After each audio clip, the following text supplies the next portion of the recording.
Bonjour et bienvenue dans cette troisième partie de nos cours en informatique. Dans cette partie, on va voir c'est quoi un serveur. Et je vais commencer premièrement par une simple définition. Donc un serveur est un ordinateur relié à l'Internet. Son rôle est de servir de son nom des données à celui qui le demande. Donc les données servies peuvent être de toute nature, soit du son, bien l'image, texte, animation, etc. Et en règle générale, sur un serveur est localisé sur Internet par son adresse IP. Et donc maintenant, on va voir c'est quoi l'adresse IP. Donc l'adresse IP, c'est l'abréviation de l'adresse protocole Internet. Elle est très importante lors de la configuration du réseau. Et dans cette partie, nous vous expliquerons c'est quoi une adresse IP et l'innovation en termes de cette adresse actuellement. Donc l'adresse IP est historiquement une combinaison d'un groupe de 4 nombres. Donc on voit ici, on a 4 nombres, 1, 2, 3 et 4. À 3 chiffres, donc soit 2 chiffres, 3 chiffres ou bien un seul chiffre de 1 à 250, séparés par des points. L'adresse IP est l'adresse physique d'un serveur sur l'Internet. Donc, d'une manière très claire. C'est cette adresse qui permet aux données voyageant sur Internet d'arriver au bon port. Donc, IP veut dire Internet Protocol. Il permet la communication entre un expéditeur, par exemple un serveur web sur Internet, et un destinataire, par exemple votre ordinateur. Une adresse IP rassemble à un numéro de téléphone ou bien à une adresse à domicile. Typiquement, l'adresse IP se sont composées de 32 bits en binaire, c'est-à-dire des 1 et des 0 que l'ordinateur utilise pour communiquer. Ces 32 bits déterminant la partie hôte et la partie réseau. Donc, une adresse IP est subdivisée en deux parties. La partie réseau qui spécifie à quel réseau appartient cette adresse et la partie hôte qui indique l'emplacement exact de ce réseau. Donc, ces 32 bits sont subdivisés en octets, donc des nombres de 8 bits séparés par un point. Dans un octet binaire, chaque nombre est composé de 8 chiffres comprenant des 1 et des 0. Et donc, un octet de l'adresse IP ne peut avoir qu'une valeur comprise entre 0 et 1. Et la conversion de binaire en décimale, cette valeur peut être de 0 à 255. Donc, maintenant, on va voir l'adresse IP V6. Donc, un nouveau système prend donc la place de l'ancienne. C'est l'IPv6 à la place de l'IPv5.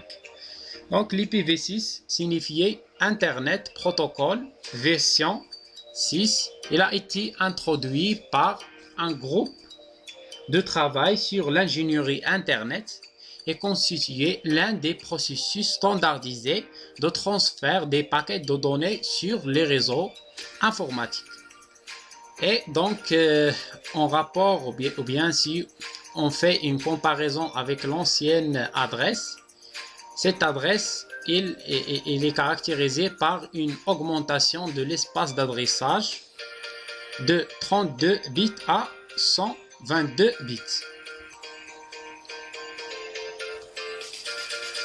Donc, ce nouveau protocole permet non seulement de prévenir des risques croissants de rupture d'adresse, mais aussi de communiquer d'une manière claire et sans ambiguïté. Donc, l'adresse de ce système sont beaucoup plus complexes puisqu'ils utilisent maintenant une notation hexadécimale. Donc, voici un exemple de l'adresse IPv6. Vous voyez ici, si on fait une comparaison avec l'adresse IP ou bien IPv5, on remarque que cette adresse elle est caractérisée par un grand. Donc ça se voit bien qu'il est très complexe par rapport à l'ancienne adresse. Donc on va voir maintenant qu'est-ce que ça veut dire une notation hexadécimale.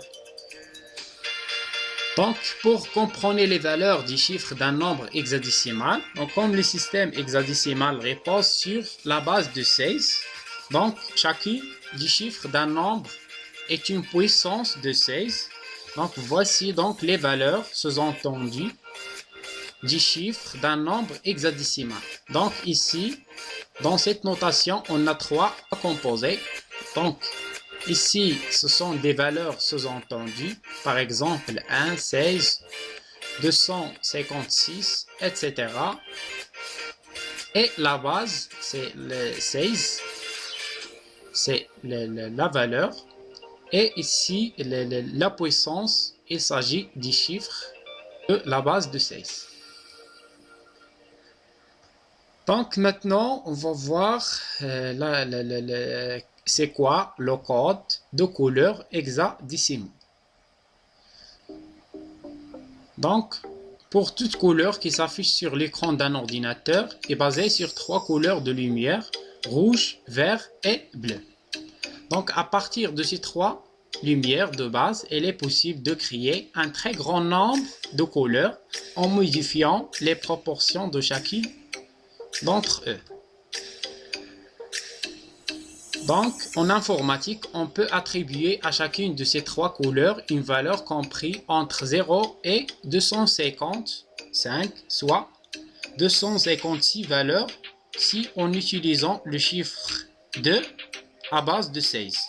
Autrement dit, il ne s'agit pas ici des 3 couleurs primaires sur un ordinateur. On mélange de la lumière rouge, vert, bleu et on parle alors de la synthèse additive.